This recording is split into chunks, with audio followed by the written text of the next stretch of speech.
Hai semua, terima kasih kerana telah menonton filem dokumentari The Shades of Love oleh Jessica Lee. Tayangan filem ini adalah bersempena dengan Freedom Film Festival yang dianjurkan bersama dengan Goethe Institute. Nama saya Ana Jonesi dari Bentara Kata, saya dari Kota Kinabalu, Sabah, dan hari ini saya mau cerita-cerita sedikit tentang hak pekerja seks. So, topik kerja seks ni adalah sesuatu yang quote-unquote controversial lah kan kononnya dalam komuniti kita, tidak kira lah di Malaysia ataupun di Singapura. So kami harap dengan tayangan dokumentari The Shades of Love ni kita boleh memulakan satu conversation lah ataupun orang kata mendobrak ataupun melawan retorik yang dikeluarkan oleh pihak yang membangkang ataupun deny hak pekerja seks. Yalah, kita kan sama-sama manusia juga. Bezanya kita ni lain-lain cara buka api ataupun cara cari makan. So, hari ini untuk menceritakan lebih lanjut tentang halangan dan risiko yang dihadapi oleh pekerja seks, terutamanya pada musim Rona. Bersama saya hari ini adalah Mami Kim dari Kota Kinabalu dan Bani. Mereka berdua adalah keduanya transgender sex worker dan Bani adalah salah seorang yang di-feature dalam filem The Shades of Love tadi. Mami Kim pula di Kota Kinabalu, Sabah adalah seorang aktivis transgender untuk advokasi kesihatan pekerja seks. Mami Kim dan Bani, terima kasih sebab sudi luangkan masa untuk sama-sama berdiskusi dengan Freedom Film Fest hari ini. Untuk audiens yang menonton, tajuk diskusi kita hari ini adalah Norma Put-Put Musim Rona. Diskusi ini akan berlangsung menggunakan bahasa Malaysia dan juga bahasa isyarat Malaysia BIM. Kadang-kadang mungkin ada masuk English sedikit lah. Biasalah kan rojak lah. Kita punya discussion hari ini santai-santai saja. Tapi nanti di ruang komen, kru belakang tabir Freedom Film Fest akan memberikan ringkasan dalam bahasa Malaysia dan juga English. Kalau ada soalan, boleh tanyakan di ruang komen dan nanti Mami Kim dan Bani akan menjawabkanlah. Kita juga ada satu expression board di ruang lounge untuk audiens tinggalkan feedback. Okey, panjang pula saya bercakap-cakap ni kan macam siap satu orang pula. Okey, so kita mau kasih mulalah discussion kita. So kalau tadi audiens sudah tengok filem The Shades of Love, Bani dengan kawan-kawan ada kongsikan sedikitlah tentang kehidupan mereka sebagai sex workers di Singapura. So sebelum kita mulakan discussion, mungkin Mami Kim dengan Bani boleh ceritakan sedikit tentang life outside of sex work. Mungkin ceritakan sedikit pasal minatkah ataupun bakat yang mungkin tidak ramai orang yang tahu. Mungkin Mami Kim mau start dulu. Hai semua.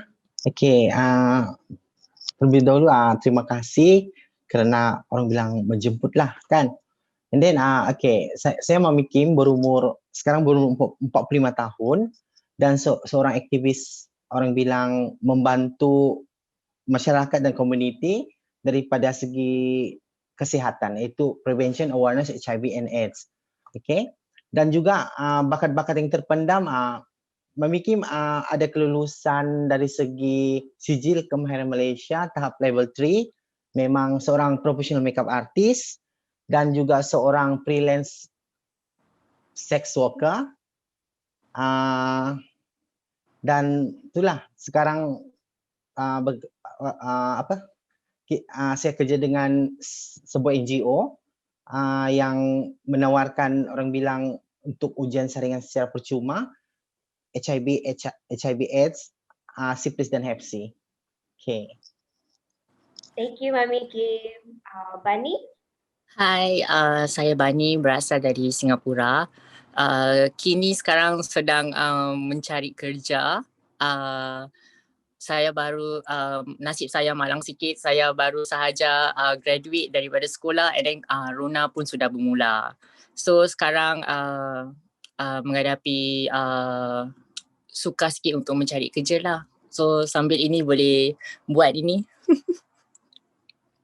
Kan bukan selalu kita dapat kumpul sama-sama dari Singapura dan dari Malaysia lagi untuk bincang pasal topik hak seks workers kan.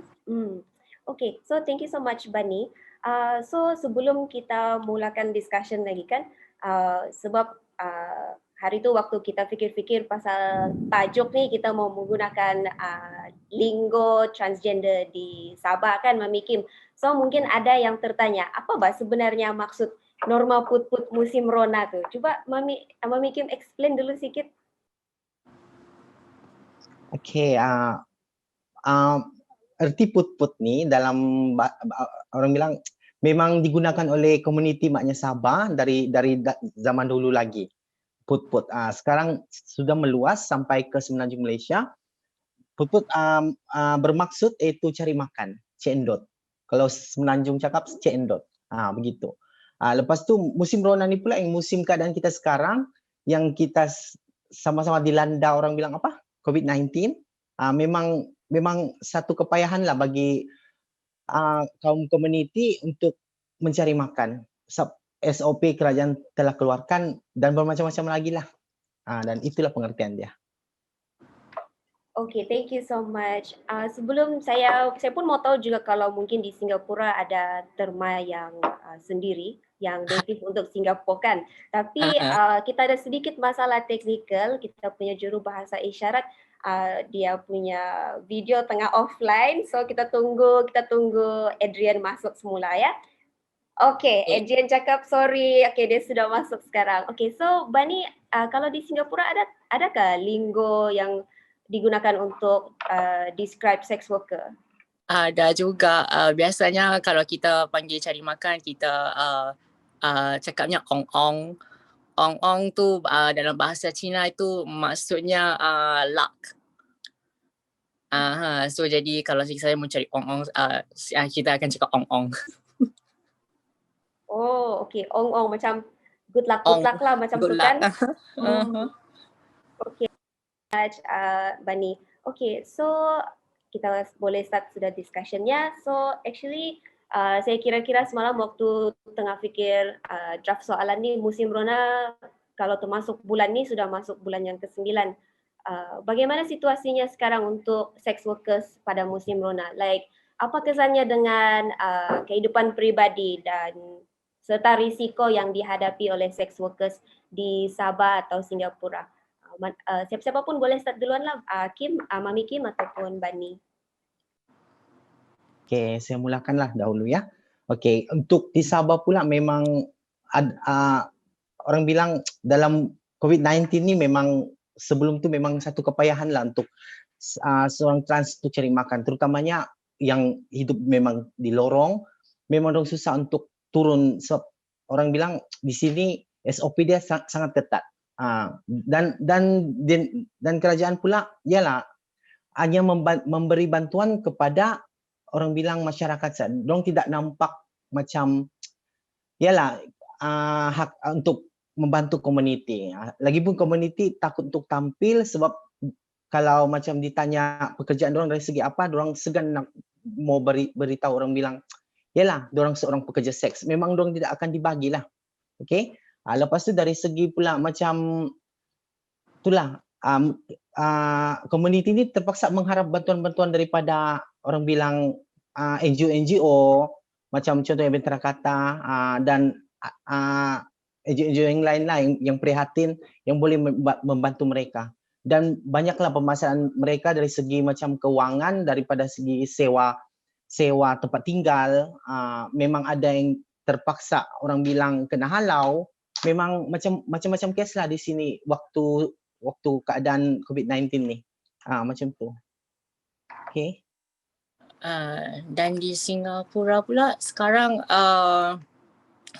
okey sedikit, tapi dulu bila masa ia baru jadi, ia sangat mengejutkan kan. Jadi semua orang tidak ada masa untuk bersiap sedia macam dalam segi keuangan gitu. Jadi bila kita tak boleh keluar rumah, kita tidak boleh mencari makan, nasib baik juga kita ada NGO yang sangat aktif, yang selalu daripada dahulu lagi sering berkomunikasi dengan kita.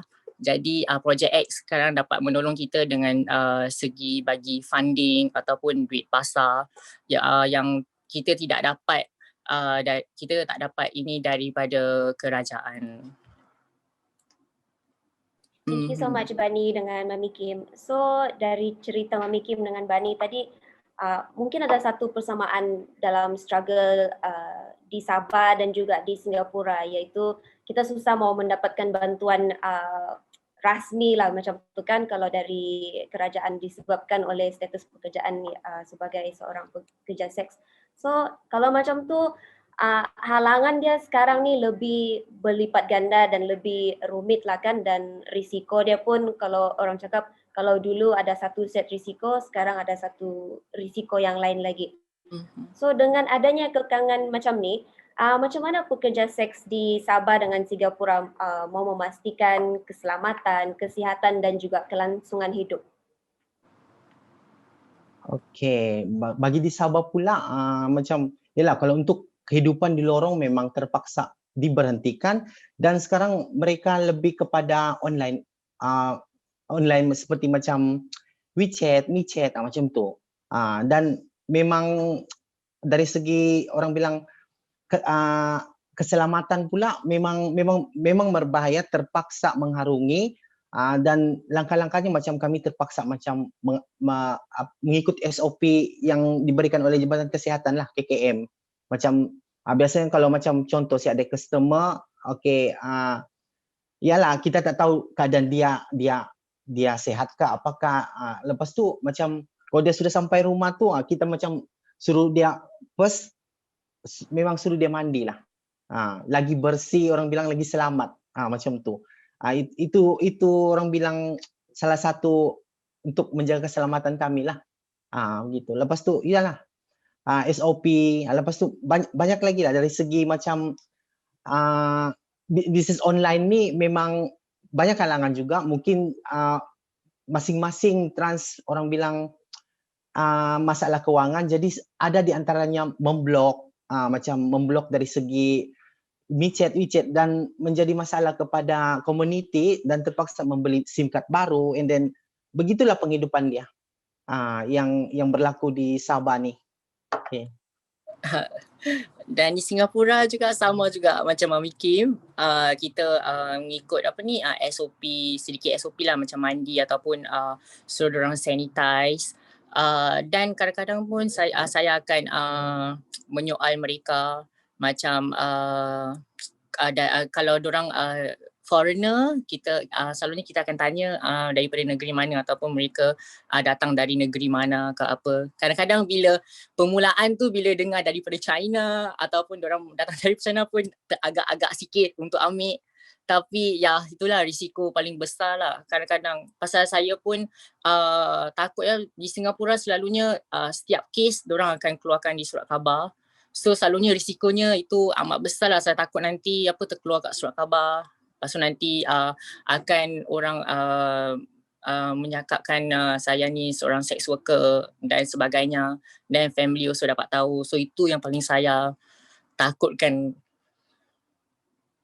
Okay, thanks Mami Kim dengan Bani. So kalau macam tu kita sudah notice ada dua jenis halangan lah. Kalau contohnya di Sabah ada yang boleh kita cakap persaingan di dalam komuniti transgender itu sendiri dalam mencari klien lah kan Mami Kim kalau dari segi online.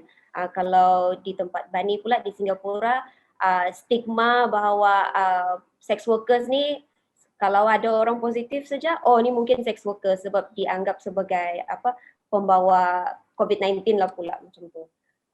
Mami Kim, hari itu waktu kita ceritakan sebelum kita mula discussion ni, Mami Kim ada cakap juga halangan bila kita sudah bawa kerja seks kepada online, ada halangan dari segi investment. Mungkin Mami Kim boleh cerita sedikit sebab kalau conversation pasal sex work online ni di media sosial orang cakap alah jangan risaulah, boleh boleh buat account OnlyFans, boleh buat Patreon macam tu. Mungkin Mami Kim boleh cerita sikit.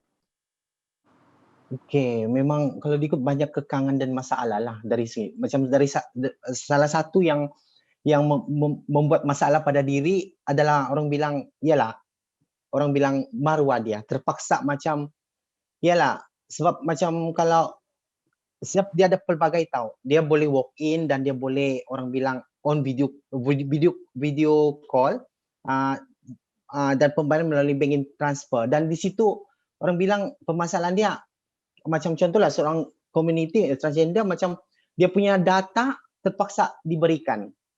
So bukan kemahuan kalau diikut sebab memang kekangan kewangan lah dari segi itu. And then itulah dari segi orang bilang persaingan biasalah macam kalau ada orang bilang siapa yang transgender yang berduit, dia senang lah macam untuk ada satu orang bilang lain untuk internet ni dia berbayar. Jadi siapa yang mampu dia boleh menjadi macam yalah mengikut ahli tu macam tu. Contohnya kalau international by sister macam tu. Okey. Itulah di samping itu juga macam yang itulah WeChat ni itulah terpaksa macam orang bilang apa? Bersedialah. Kadang-kadang kena blok. Saingan sengit itu kan.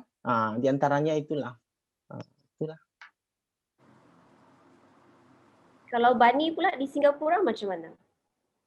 Di Singapura kerana saya pula memang bekerja di internet.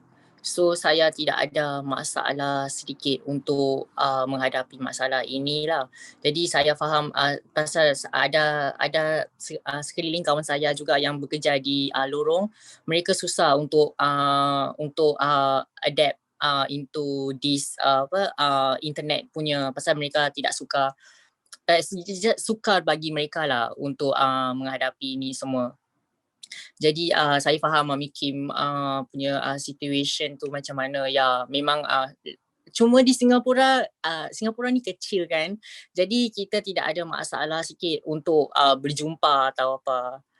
Unless kalau di phase 1 tu memang kita tidak boleh keluar rumah lah.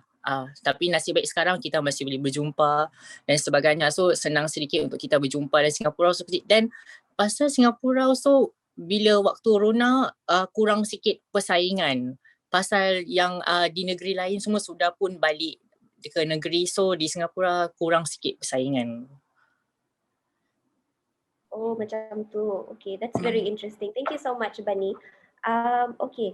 So sebelum saya move on kepada soalan lain, di lounge kita ada satu soalan untuk Bani.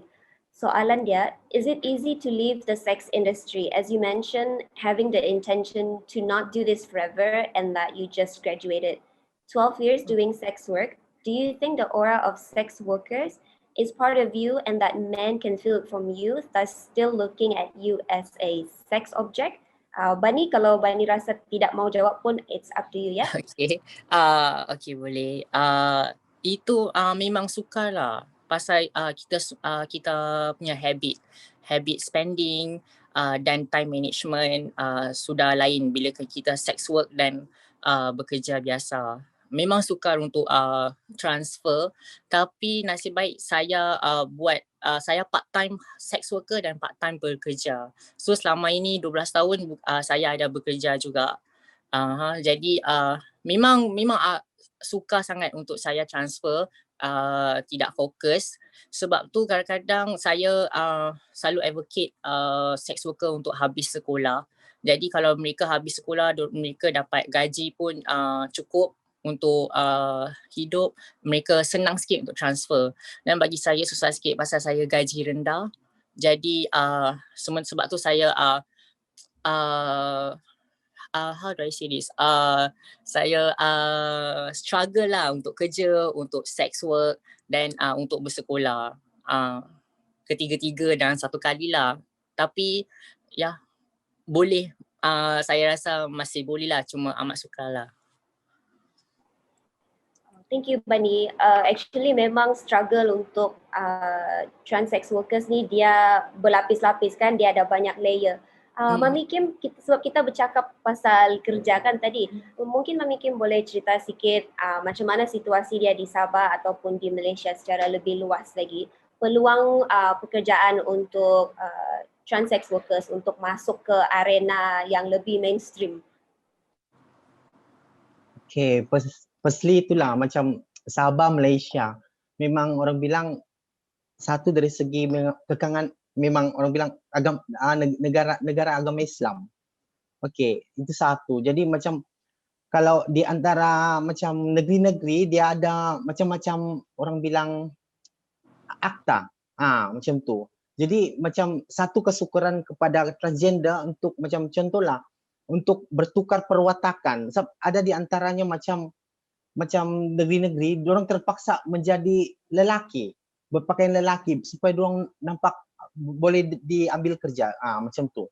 Kalau di macam daerah-daerah lain ada kelonggaran sikit lah, macam Bandaraya, Kuala Lumpur, memang tak kisah. Yang penting orang bilang you pandai kerja, you ada experience, you boleh kerja. Kata make up apa semua. Tapi yang negeri-negeri macam contohnya di Kelantan, di Terengganu memang payah sikit. Kalau di Sabah pula tengok keadaan situasi.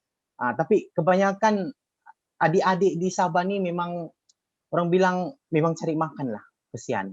Jadi macam saya ni macam yalah, kira yang sini orang sudah lama kan benda ni, memang bagi saya macam penghidupan ni macam kena yalah, tidak selamanya beginilah. Betul kata Bani tadi, kena ada pelajaran apa semua kan begitu untuk masa depan. Jadi dalam penghidupan saya memang bukan jenis yang saya bukan sekolah tinggi punya orang ceritanya. Saya setakat SPM saja. Tapi orang bilang daripada kemahiran yang saya ada, macam kepakaran saya make up, di sana saya macam yalah, bermula dari bakat saya yang ada. Saya telah mula-mula jadi volunteer kepada macam syarikat-syarikat swasta dan akademi-akademi, and then saya ditawarkan untuk ambil SKM. Dari start sana, waktu itu SKM saya tak tahu, and then dari sana saya mula belajar. Jadi dalam pemerintahan saya ialah seorang transgender ini kena orang bilang menggilap dorang punya bakat untuk diiktirafkan, untuk mendapat masa depan dorang. Jadi kolaborasi yang pertama yang perlu yang orang bilang memberi perhatian adalah orang-orang NGO lah. Bersyukur memang dorang sentiasa nampak lah macam mana penghidupan transgender apa semua. Di samping itu dengan NGO ni dia boleh menarik orang-orang kerajaan, cerita kolaborasi. Ceritanya macam contohlah ada kemahiran percuma untuk masyarakat, boleh diselitkan lah transgender ni macam untuk mengambil orang bilang khusus percuma dari segi kesenian, kecantikan, begitu. Dengan bakat-bakat dorang ada, memasak ke, menjahit ke. Sebab ini adalah salah satu untuk dorang, untuk masa depan dorang lah. Kalau bagi pendapat saya. Sebab kenapa saya sekarang cerita yang part time lah, bukan senang sangat lah dalam penghidupan saya. Kadang-kadang saya cari makan juga. Kadang-kadang iyalah mau untuk menampung, lebih-lebih lagi waktu COVID-19 ini memang payah. Orang bilang payah dari segi keuangan kehidupan. Mana bayar bil, mana untuk di kampung, mana iyalah banyak perlu dibayar. Itu pendapat saya lah.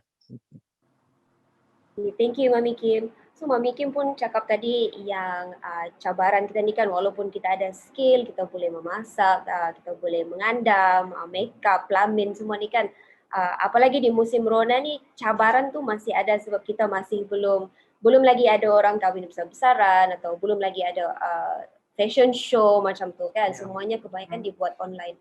So masih ada ramai lagi yang masih macam Mami Kim lah, masih buat sex work secara freelance. So ada soalan dari lounge, dari audience yang menonton.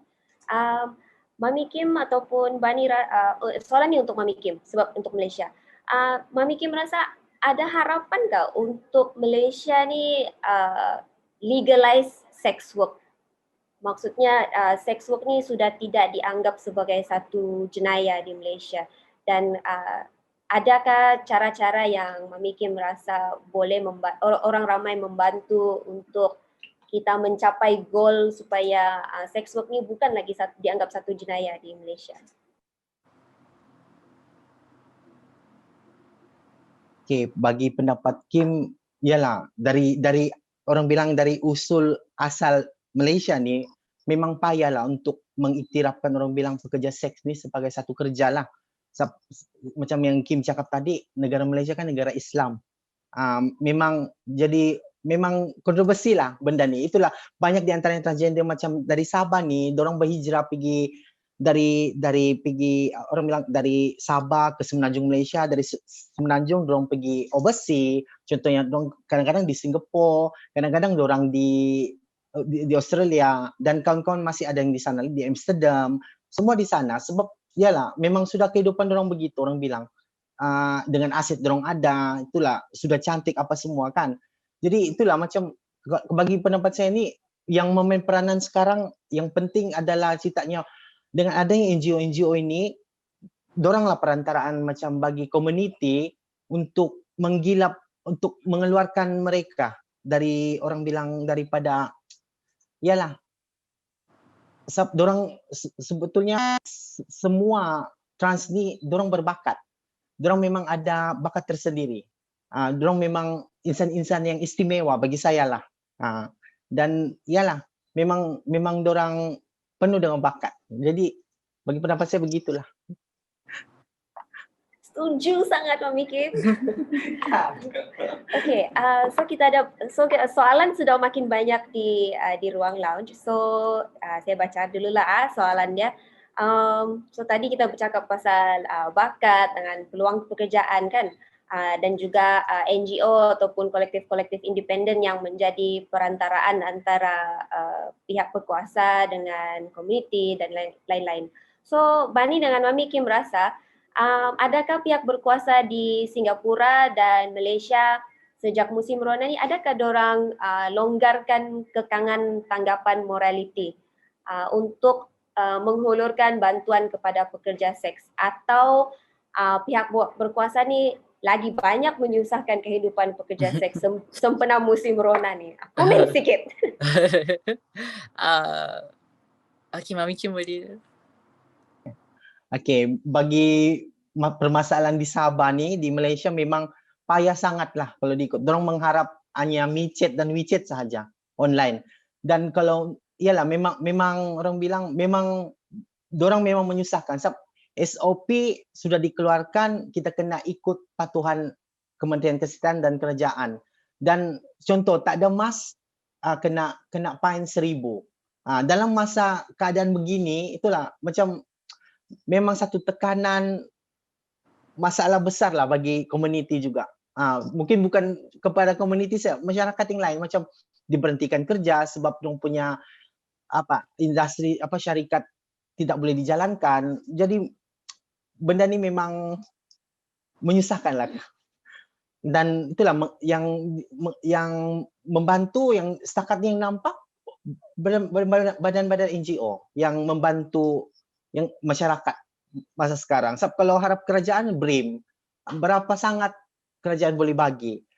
Itu pun orang bilang 350 contoh. 350 dengan orang bilang perbelanjaan sekarang memang sebulan, tak sampai sebulan habis.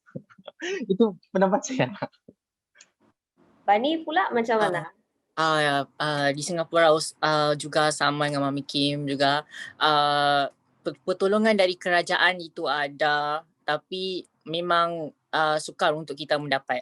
Memang tidak boleh pun kerana kerajaan untuk mendapat pertolongan kamu mesti kita ni kirakan self-employed. So jadi kalau kerajaan beri bantuan untuk self-employed, kita harus mengadakan macam surat ataupun any legalized receipt atau apa untuk menunjukkan kita ni self-employed. So bagi kita tidak ada macam surat untuk tunjukkan kita punya gajian bulanan atau apa. So kita tidak boleh mendapatkan pertolongan daripada kerajaan. Nasib baik juga ada NGO. Cuma NGO sahajalah harapan kita, whereby ada several sex worker, diorang dapat pertolongan daripada NGO, dan jumlahnya juga amat besar lah, macam 1,000 lebih. So saya sangat terima kasih lah kerana pertolongan ini semua yang ada. Okay, thank you so much Bani. If I may add on a little bit on that, kalau di Sabah pun kan Mami Kim, kita pun ada beberapa NGO yang membantu, tapi mungkin beberapa minggu lepas ataupun mungkin bulan lepas atau 2 bulan lepas, saya pun sudah tidak ingat sudah, kita ada statement baru, official statement dari kerajaan yang mengatakan kalau NGO ataupun kolektif yang independen mau menyalurkan bantuan, tidak kira dari segi kewangan ataupun dari segi bantuan bakul makanan ke, bayar bil ke, kena melalui satu proses rasmi lagi, kena daftar dengan kerajaan dulu sebelum bantuan tu boleh disalurkan dengan komuniti. So memang ada sedikit kekangan yang orang cakap lebih ketat daripada biasa. Sedangkan pada musim Rona ni saya rasa kita perlukan lebih banyak sokongan lah dari pelbagai pihak. Okey, so ada soalan lagi. Soalan ni lebih kurang macam soalan yang tadi. Adakah cabaran seks worker dan trans community menghadapi pihak berkuasa ataupun polis lebih tinggi semasa dalam tempoh ini, musim Rona lah, di Singapura dan Sabah? Okey, bagi di Sabah, yalah macam dalam musim Rona ni macam contohlah PKP telah berlaku, kawalan pergerakan tu. Jadi macam memang jadi masalah lah untuk bergerak. Contohnya kalau di antara macam komuniti-komuniti di Semenanjung dan di Sabah, kebanyakan mereka suka trouble. Jadi kalau macam mau trouble sudah memang satu kepayahan bagi dorang lah. Biasa kalau nak trouble kena ada satu surat daripada syarikat ke apakah macam tu kan untuk pelepasan. Jadi macam dorang mengharap tu salah. Kalau nak turun lorong memang tak boleh. Memang sengsara lah penghidupan kalau diikut. Memang sangat-sangat sengsara. Macam pernah dulu mula-mulanya musim Rona ni dalam awal tahun sampai bayangkan NGO dari Semenanjung Malaysia, SEED, dia pernah membantu sampai ke pembayaran sewa tempat tinggal untuk komuniti. Jadi bayangkan kepayahan itu dari iyalah orang memang susah lah bagi pendapat saya. Di Singapura pula saya rasa sama saja seperti yang lain. Tidak ada perbezaan kerana kita jarang nampak dengan kerajaan pasal ataupun pihak polis, jarang nampak pasal kita selalu di rumah kan. Cuma nak balance untuk mencari duit dan ambil risiko untuk berjumpa orang di luar, itu yang amat sukar sikit untuk take the risk. Betul. Okay, so memang this feels like something yang sangat universal lah kan di Singapura dan Sabah, kekangan untuk mendapatkan bantuan dari pelbagai pihak. Ada satu soalan lagi seterusnya untuk Bani. So soalan ni tidak begitu tidak related dengan bantuan dari kerajaan ataupun NGO or independent collective. So soalan dia, good afternoon, question for Bani. Have you ever considered transferring into sugar culture, finding a sugar daddy, hence to have a more consistent commitment and income? I guess kalau Bani prefer tidak jawab pun okey juga. Boleh jugalah. Pasal semua orang berlainan. So bagi saya suka sedikit untuk melayan sugar daddy. So kita kena layan sugar daddy itu lain sedikit. And then tidak semua sugar daddy yang sangat generous. Tak semua sugar daddy generous sangat. Then ada juga yang melecehkan. Then saya ni pula more to independent woman. Saya tidak suka berdamping kepada lelaki sedikit. Jadi ya mungkin itu yang buat saya not into the sugar daddy punya culture. Okay, thanks Bani. Mami Kim ada apa-apa mau tambah atau komen pasal sugar culture ni? Kalau di penghidupan di Malaysia dan Sabah ni, ini adalah satu bonus lah bagi trans, bagi saya lah, pengalaman saya pernah dibelah orang sampai saya tak kerja, tapi yalah betul macam Bani cakap juga, hidup ni kena independent. Dalam masa kita ada tu kita kena orang bilang berfikir sesuatu ke depan. Ceritanya untuk kita kena yalah buat sesuatu, buat bisnes kah, bagi pendapat saya lah, kecil-kecilan. Dari situ yang peluang yang ada memang berguna lah juga. Dan ada di antara yang transgender, dorang tidak bekerja sudah sebagai seks work sebab dorang memang dipelihara, macam tu. Ceritanya memang luck di mana-mana ada, bukan pada transgender. sex worker, female sex worker pun begitu juga. Okay, thanks Mami Kim. Maybe sugar culture ni yang income tu lebih konsisten dan it's like kerja yang lebih ada komitmen lah, macam tu kan, macam kiranya full time lah, macam tu. Maybe itu adalah satu a little bit of misconception lah, I guess. Sebab tidak semua macam Bani cakap tadi, tidak semua sugar daddy ni begitu generous kan. Ada juga yang leceh, ada juga yang a bit demanding, yang berlainan daripada apa yang kita mau buat. Okay, so kita ada less than 15 minutes, I think about 10 minutes sebelum masa discussion kita habis. So saya mau tanya dengan Mami Kim dan Bani, pada pendapat kamu kan, apakah masa depan untuk sex workers dan macam mana orang ramai boleh menyokong sex workers, especially trans sex workers? Okey, bagi Kim di Malaysia ni, di Sabah ni memang susah lah. Bagi saya, pendapat saya memang diskriminasi tu tetap ada di mana-mana. Orang bilang macam memang payahlah, satu kepayahan untuk kami di Sabah lagi. Contohnya kalau nak masuk tandas perempuan pun memang kena tengok dulu. Ada kes sampai dipublish tidak boleh masuk tandas perempuan. Jadi macam kami ni mau masuk tandas mana? OKU. Contoh begitu. Macam iyalah ada berlaku ketidakadilan lah. Jadi kalau sampai orang bilang ini berpunca daripada iyalah orang bilang penerimaan masyarakat juga. Sebab dorang tidak tahu mungkin pendekatan transgender, dorang nampak transgender ni memang seks, begitu.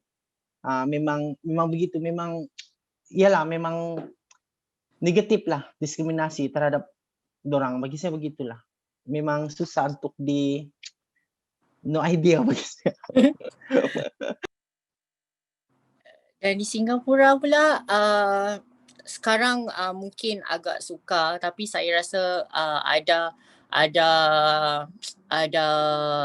positive changing, and generasi baru juga yang muda-muda, dorang lebih open minded dan lebih understanding about this thing. Jadi bagi saya mungkin di musim kehadapan senang sedikit, cuma kita kena lebih aktif lah untuk create awareness. Dan bagi saya paling penting sekali, tidak semoga transgender untuk disenangkan di sekolah supaya mereka tidak berhenti sekolah. Itu yang paling penting untuk transgender, untuk transsexual, untuk tolong each other. Jadi kalau dengan pelajaran also dapat menolong kita, dapat menolong kaum kita untuk macam voice out in a proper channel. Yang paling penting yang in a right way, supaya tidak diskriminasi lebih dengan community. Okay, thanks Mami Kim dengan Bani. Okay, kita ada 6-7 minit. Tapi dalam masa yang sama kita pun ada soalan dan ada satu feedback. Feedback ni dia cakap, I love this cross-border dialogue, shows the similarities but also showcasing the differences, fostering a deeper understanding between the two countries. Memang betul lah kan, kadang-kadang bila kita lain negara ni macam adakah persamaan struggle kita ataupun adakah semuanya berbeza. So this is really nice. I'm really glad Bani dengan Mami Kim dapat join discussion hari ini. Okay, so I think ini soalan yang terakhir lah ya. Soalan untuk Mami Kim dan Bani. Is there such a thing as trans men working as sex workers dan woman on woman? Memang bagi pendapat saya memang ada lah. Macam kalau di Malaysia dan Sabah ni tidak asing lagi, macam kalau kepada lelaki, dorang lebih meng-highlightkan diri dorang kepada MB, massage boy. Macam tu. Dan ada aplikasi dia juga, macam yalah di laman internet, contohnya Blood, Grindr, ini memang tidak asing lagi lah. Jadi di sana dorang akan yalah, memang kalau sudah tulis MB memang dorang duit. Memang untuk khidmat seks lah. Dan kalau sex worker pula, female sex worker, salah satu saingan transgender juga sebab dorang dalam platform yang sama di MiChat dan WeChat. Macam tu. Jadi saling memblok kadang-kadang itulah. Jadi memang begitulah kehidupan. I think right, there's also trans men, tapi memang kurang sangat trans men untuk bekerja sex worker, dan selalunya majority of the yang macam transsexual yang menjadi trans worker. Because of community senang sikit untuk menerima trans men somehow lah, pasal dorang respect, how do I say this, because somehow they are still like the community see them as a female and still respect them, whereas kita pula dorang see as a male dan tetap berlakuan kasar terhadap kita. Jadi saya rasa the level of respect need to be kalau sama, dan mungkin community transgender ni senang sedikit lah untuk interaksi dengan community. Okay, thank you so much Bani dengan Mami Kim. Okay, so sebagai satu penutupan, sebab sudah tidak ada soalan ataupun feedback di ruang lounge, mungkin Mami Kim tadi ada cakap Mami Kim bekerja dengan NGO untuk advokasi kesihatan kan. Mungkin Mami Kim boleh bagi dengan sangat-sangat brief, sangat pendek, dan Bani juga. Mami Kim cerita sedikit tentang NGO Mami Kim, dan Bani mungkin boleh ceritakan sedikit pasal Project X.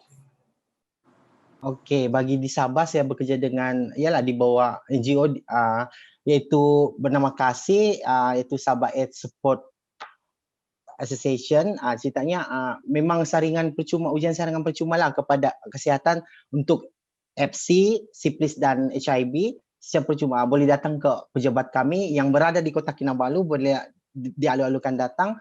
Ini percuma. Iaitu di Kompleks Asia City, Kota Kinabalu. Ataupun lagi senang hubungi saya. Macam tu. Okay. And Project X in Singapore, they help dorang menolong kesemua sex worker, tidak kiranya di Singapura ataupun datang daripada negeri lain. Mereka akan menolong sex worker dalam segi apa-apa pun, macam in healthcare, membuat check up, ataupun sekiranya kamu ada masalah dengan imigrasi, masalah untuk dengan legalized system, everything, kamu boleh approach ask Project X untuk menolong kamu. Apa-apa masalah tu mereka akan cuba untuk menolong kamu. Okay, terima kasih Mami Kim dengan Bani, sebab hari ini bukan saja kongsikan banyak info tentang sex workers rights, tapi juga banyak pengalaman personal yang mungkin ramai orang di luar sana tidak tahu ataupun tidak akan associate dengan trans sex workers. Sebab kadang-kadang orang punya persepsi ni, dorang ni bukan manusia, like we become trans sex workers ni dehumanize oleh orang ramai. So untuk yang menonton, thank you juga sebab sudah tengok filem The Shades of Love dari Jessica Lee, dan juga sama-sama join kita punya discussion. Kami ada borang feedback di ruang lounge. Kami menjemput semua orang untuk berikan maklum balas supaya kami boleh perbaiki lagi event-event yang seterusnya. Apalagi bila buat online ni, kami semuanya huru-hara. So kami juga ada donation box untuk audience yang mau berkongsi resources dan juga sumbangan. Duit sumbangan ini nanti akan digunakan untuk menyokong dan menghasilkan lebih banyak filem community. So mana tahu tadi semasa tayangan filem dan discussion ada sedikit gangguan teknikal atau ada yang sibuk memasak kah, lipat kain kah. Jangan risau sebab masih boleh menonton semula. Sesi ini masih boleh diakses selama 24 jam. Cuma gunakan tiket yang sama untuk sertai semulalah rakaman sesi. Okey. Walaupun hari ini adalah hari terakhir Freedom Film Festival, ada banyak lagi tayangan filem sampai nanti malam. So jangan lupa tengok-tengok program dan join sesi yang seterusnya. Okay, thank you so much. Bye. Bye.